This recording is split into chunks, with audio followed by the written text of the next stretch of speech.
Hello friends, Abha with smile में आपका स्वागत है। राधे राधे, मैं हूँ आभा। श्री शिवाय नमस्तुभ्यम। दोस्तों, इस समय सावन का महीना चल रहा है और इस समय सब लोग भोले बाबा को प्रसन्न करने के लिए लगे हुए हैं।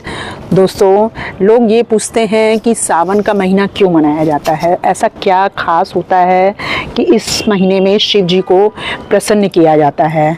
तो दोस्तों, इसके पीछे कई पौराणिक कथाएं हैं, जिसमें से कुछ विशेष बातें हैं जो मैं आज आपको बताना चाहती हूँ। दोस्तों, सावन का महीना भोलेनाथ शंकर जी को बहुत ही ज़्यादा प्रिय है।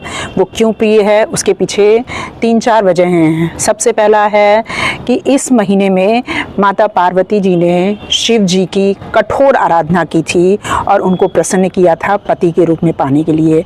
इसीलिए स्त्रियां हैं जो अपने पति के सुहाग की रक्षा के लिए सावन के महीने में शंकर जी को जल चढ़ाती हैं, और जो कुंवारी कन्याएं हैं वो अपने अच्छे पति को पाने के लिए ये व्रत रखती हैं।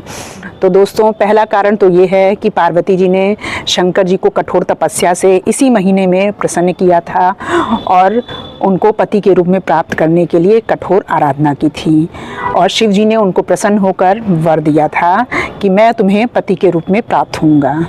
दूसरा कारण है कि विषपान। कहते हैं कि समुद्र मंथन के समय जब देवता और दानवों में समुद्र मंथन चल रहा था, तो उस समय समुद्र मंथन के दौरान एक विष से भरा हुआ कलश निकला था, जिसको कोई भी देवता या दानव पीने को तैयार नहीं था।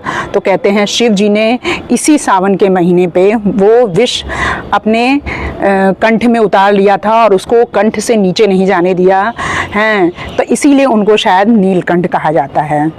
तो दोस्तों, तो दूसरा रीज़न है कि सावन के महीने में शिव जी को इसलिए भी प्रसन्न किया जाता है क्योंकि इसी महीने में शिव जी ने विषपान किया था।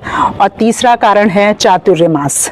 दोस्तों, चातुर्य मास में कुछ महीने 4 मास ऐसे होते हैं जिसमें विष्णु भगवान संसार का सारा कार्यभार शंकर जी को सौंप करके सोने के लिए चले जाते हैं। तो उस दौरान शिव जी जो हैं वो रुद्रावतार में होते हैं और शिव जी सारे संसार का कार्यभार संभालते हैं। तो इस समय भगवान शंकर को प्रसन्न करना बहुत ही ज़्यादा आसान होता है।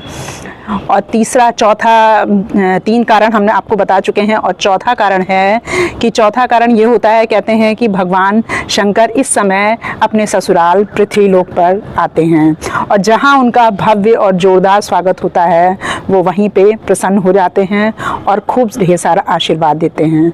तो दोस्तों, ये 4 कारण हैं जिसकी वजह से सावन के सोमवार में भगवान शिव की आराधना, सावन का तो पूरा महीना ही ऐसा होता है जिसमें भगवान शिव की आराधना और पूजा की जाती है। तो दोस्तों, जाइए आप लोग भी ढेर सारा गंगा जल चढ़ा करके भगवान शिव को प्रसन्न कीजिए और उनसे ढेर सारा आशीर्वाद लीजिए।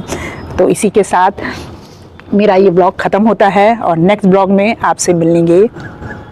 तो श्री शिवाय नमस्तुभ्यम। ओम नमः शिवाय।